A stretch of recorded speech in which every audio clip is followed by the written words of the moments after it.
నా మిత్రుడు నిన్న ఒక కోరిక కోరారు. ఏమయ్యా కోటేశ్వరరావు, పద్మావతీదేవి ఆయన భార్య అంటారు, బానే ఉంది. బీబీ నాంచారి శ్రీ వెంకటేశ్వరుడి భార్య అని చెప్తుంటారు. మహమ్మదీయ కుటుంబంలో పుట్టినటువంటి వనిత వెంకటేశ్వర స్వామి వారికి భార్య ఎలా అయింది? ఎక్కడుంది? ఏ ప్రమాణాన్ని ఆధారం చేసుకుని బీబీ నాంచారి ఆయన భార్య అని చెప్తున్నారు? 4 మాటలు నీకేమైనా తెలిస్తే చెప్తావా అన్నారు. నేను ఒక విషయాన్ని అందుకని ప్రస్తావన చేయవలసి వచ్చింది. తిరునారాయణపురం అని కింద నారాయణపురంలో వెంకటేశ్వర స్వామి వారికి పెద్ద దేవాలయం ఉండేది. అందులో ఆ తిరునారాయణపురంలో ఉండేటటువంటి వెంకటేశ్వర స్వామి వారి ఉత్సవ విగ్రహానికి సంపత్ కుమారుడు అని పేరైంది. ఢిల్లీ సుల్తాన్ గారు తిరుమల క్షేత్రానికి దండయాత్రకు వచ్చారు.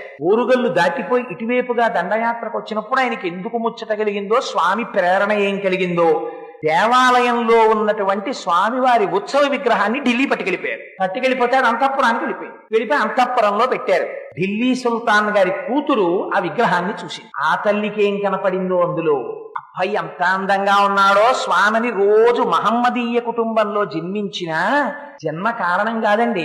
ఏమో ఒక్కొక్కసారి ఉంటారు, ఎవరిని పడితే వారిని కేవలం జన్మ చేత మతం చేత మనం నిర్ణయించలేము. అదిగో ఆనాడు ఆ ఢిల్లీ సుల్తాన్ గారి కుమార్తె అయినటువంటి బీబీ, ఆవిడ మోహించింది స్వామిని చూసి. ఆయనని తన భర్తగా భావించి సేవలు చేసింది. భగవద్ రామానుజులకి తెలిసింది తిరునారాయణపురంలో ఉండవలసినటువంటి ఉత్సవమూర్తి ఢిల్లీ సుల్తాన్ దగ్గర ఉండిపోయారు. ఢిల్లీ వెళ్లి